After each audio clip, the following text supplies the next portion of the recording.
When you live in California and your family lives in Wisconsin, you don't always get to see everyone quite as often as you'd like to.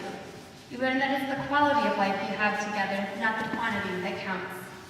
You sometimes live life vicariously through those who are at home. You cherish the memories that you have, and you wish that you had a chance to say goodbye. 2 Saturdays ago, I spoke to my parents, my sister, and my brother-in-law on the phone as they sat at Henrietta's house visiting. We'd hoped to go while I was home for Christmas, but the craziness of life ended up postponing until my next trip back to Wisconsin. As my family visited with Henrietta that afternoon, I walked through the greeting card section of Target in Walnut Creek, California. I looked for the perfect blank card to send to Henrietta, and settled on this one. It was uniquely shaped like a flower, with just enough space for me to write, and that would force me to be succinct with my words. I called during the visit that afternoon to check in, wishing that I could be there too. Since I couldn't, I wanted to use this card to tell Henrietta about my life, and let her know about the profound impact she had on it, so that just in case our paths didn't cross again, she'd know. My family reported a good visit with Henrietta. They described her as mentally sharp, feisty, unapologetically herself, and ready to move on to the next phase of life. She questioned my sister about when the babies might be coming, about what I was up to, knowing that I still hadn't settled on the husband.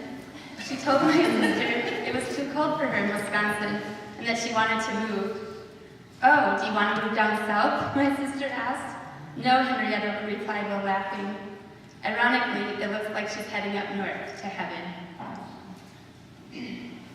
As this year began, I vowed to do away with the conventional New Year's resolutions that we always break anyways, and instead put a lesson a day from my book to practice.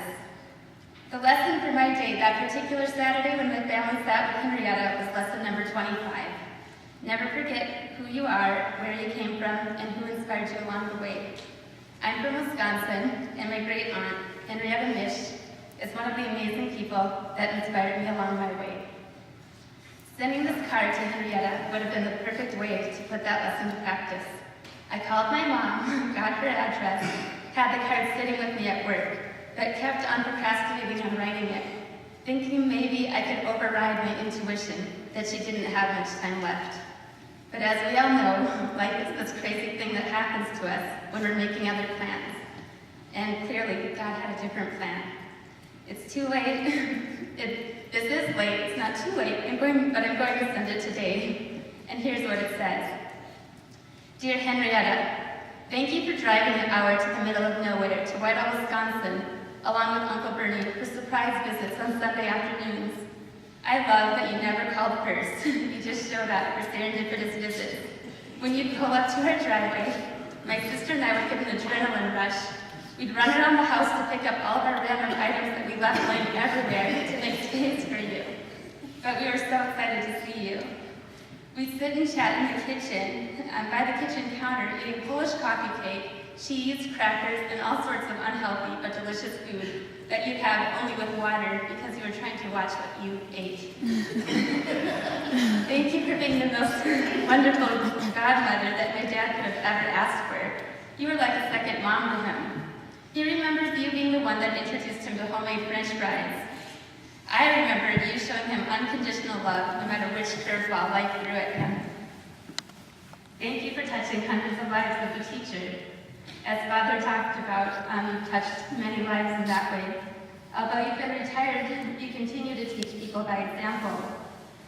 You had a way with children for your entire life. In dealing with people, no matter what the issue, you always told it like it was, straightforward, to the point, with honesty and kindness. That kind of authenticity is a gift. Thanks for bringing 2 beautiful children, Susan and Betty, into the world. When I asked them about their favorite memories with you, they talked about the same thing that Father talked about earlier. The ritual chicken dinners at Grandma Coca's house, when all the cousins would get together. You acquired 2 son-in-laws, Ron and Bill, 6 grandchildren, Michelle, Michael, John, Bill, Michelle, Patrick, their significant others, Pete, Chris, Gretchen, Tammy, and 4 great-grandchildren, Ashley, Catherine, Clarissa, and Louie. How am I doing? Did I catch everybody? Good. Thank you for surprising me at my lacrosse Barnes & Noble book signing this summer. It was rainy and unpleasant outside, but you and your daughter Susan came anyways. I stopped by event to give you a hug because you couldn't stay for long. That's the last time I saw you, and I'll treasure that forever. And thanks for being a dynamic duo with Uncle Bernie. There was never a dull moment of fun hanging out with the two of you.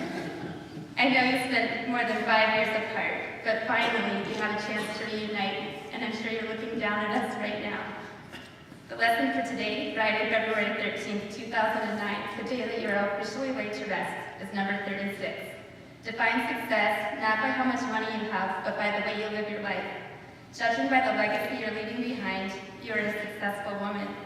To those of us who are left behind, in your honor, we'll be more intentional about sending the letter, making the phone call, or doing surprise visits from time to time, even when it's completely impractical. We'll make it a point to see each other outside of funerals. We won't dwell on how you died, but we'll celebrate how you lived. Thank you for the example you set as a mom, a daughter, a sister, an aunt, a grandma, a teacher, a wife, a friend, a woman who made the world a more beautiful place in which to live. I'll close with a really quick poem. Some people come into our lives and quickly go. Some people move our souls to dance. They awaken us to understanding with the passing whisper of their wisdom. Some people make the sky more beautiful to gaze upon. They stay in our lives for a while. They leave footprints on our hearts, and they are forever with us. We're never the same. Thank you so much.